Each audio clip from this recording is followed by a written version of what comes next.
Welcome to this explainer. Today, we're diving headfirst into an incredibly dramatic piece of ancient apocalyptic literature, one that really taps into that ultimate, deep-seated human desire for cosmic justice. It's a totally fascinating source text that paints this vivid, honestly almost cinematic picture of the end of days. It's a vision where the invisible scales of the universe are finally, permanently balanced. If you've ever looked around at the world and just wished that the corrupt and the powerful would face some kind of undeniable consequence for their actions, well, you are going to find this source material absolutely captivating. So the text kicks off with this incredibly commanding, high-energy directive from the Lord. And it's aimed squarely at the kings, the powerful, and the exalted of the earth. It says, "Open your eyes and lift up your horns, if ye are able to recognize the chosen one." It's a challenge, really. For so long, these earthly rulers have just operated under the assumption that they are the absolute highest authority. They've been walking around with their horns lifted, which is this ancient symbol of their earthly might and arrogance. But now they are being commanded to open their eyes to a reality that completely eclipses them. That brings us to Section 1, the hidden sun revealed, cosmic justice on the throne of glory. This whole text basically acts as the ultimate underdog narrative, just played out on a divine scale. A hidden force is finally being brought into the light.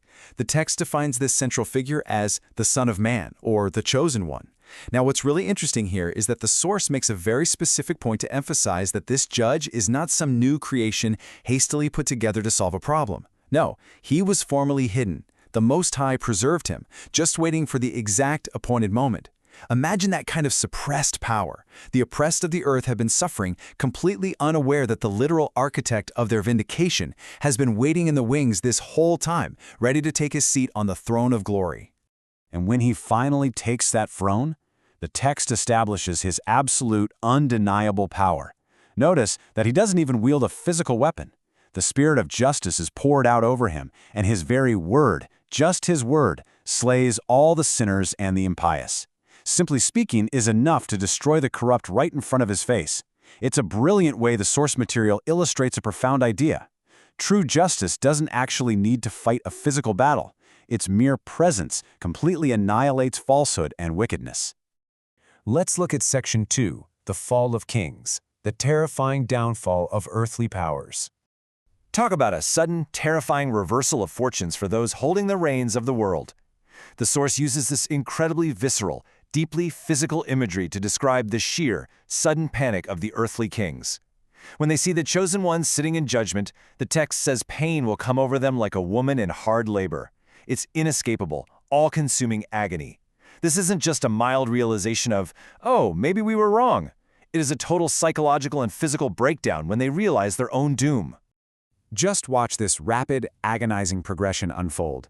First, they actually see him. The reality becomes undeniable. Second, trembling and pain seize them as they look at one another in pure terror. Third, these exalted, powerful rulers who used to literally demand worship from people, well, now they fall on their faces and beg for mercy. And fourth, their faces, which once shined with so much pride, are just heaped with darkness and shame. It is a total collapse. The irony here is so thick you could cut it with a knife, and the text definitely wants you to feel it. These incredibly powerful kings who ruled the earth and oppressed the weak are now being forced to honor, bless, and exalt the exact same figure who had been hidden from them. They place their hope in the Son of Man. They desperately petition him, but as we're about to see, this sudden change of heart comes entirely too late. Moving right along to Section 3, Angels of Punishment, Perfect Justice and Vengeance. Acknowledging the truth at the 11th hour doesn't grant these kings a free pass for their past abuses. Not even close. This beautifully illustrates a tale of two destinies right at the heart of this text. It's a stark, undeniable contrast. On one hand, the kings and the powerful are handed straight over to the angels of punishment. They face pure vengeance for one specific reason. They abuse the Lord's children. On the other hand, the just and the chosen are saved. They actually rejoice as this whole spectacle unfolds. The text literally says the sword of the Lord of the Spirits is drunk with them. It's harsh, it's final, and it's absolute vindication for the oppressed. There is absolutely zero mercy granted to the corrupt rulers here. Despite all their crying and begging, the Lord of Spirits actively presses them to hasten away, to get out of his presence immediately. They are pushed right out into utter darkness, their faces completely filled with shame. The universe is finally thoroughly cleansed of their influence. And that cosmic house cleaning sets up Section 4, which is our main focus today, rewards for the chosen, the ultimate vindication and eternal life. So this grand reversal completely clears the stage for these breathtaking, holy rewards given to those who remain just. If the last few events were all about terror and vengeance, this is pure, unfiltered restoration.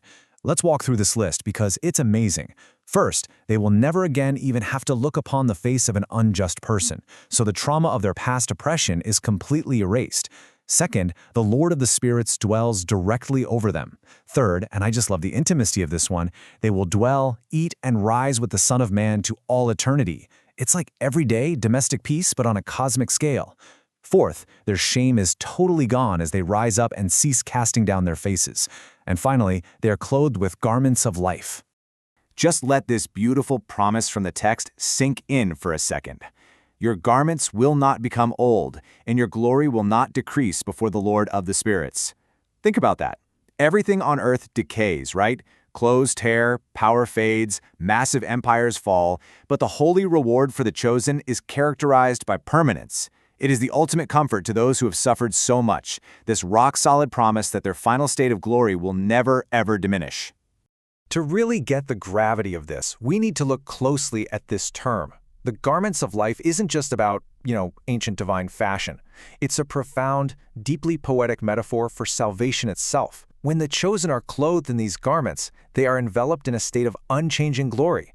It represents a totally new mode of existence where time and decay no longer have any power over them whatsoever. Their newly restored dignity is quite literally woven into what they wear. And so, the vision finally concludes with the universe perfectly reordered. The text says the congregation of the holy and chosen is sown, meaning they are planted firmly and permanently. They stand there, forever rejoicing, completely and finally separated from the unjust powers that once made their lives miserable. Justice isn't just some abstract idea or hope anymore. It is the permanent living reality of their world. Which leaves us with this final thought to chew on. Why do these visions of ultimate justice, where the corrupt are suddenly yanked from their pedestals and the oppressed are finally draped in unaging garments of life, why do they continue to resonate so deeply with us across all of human history? I mean, even thousands of years after this text was written, we clearly still crave this kind of cosmic balance. We still long for a world where the scales are definitively set right. Think about what that deeply rooted desire means for how we view justice in our own world today. Something to ponder. Thanks for joining me for this explainer.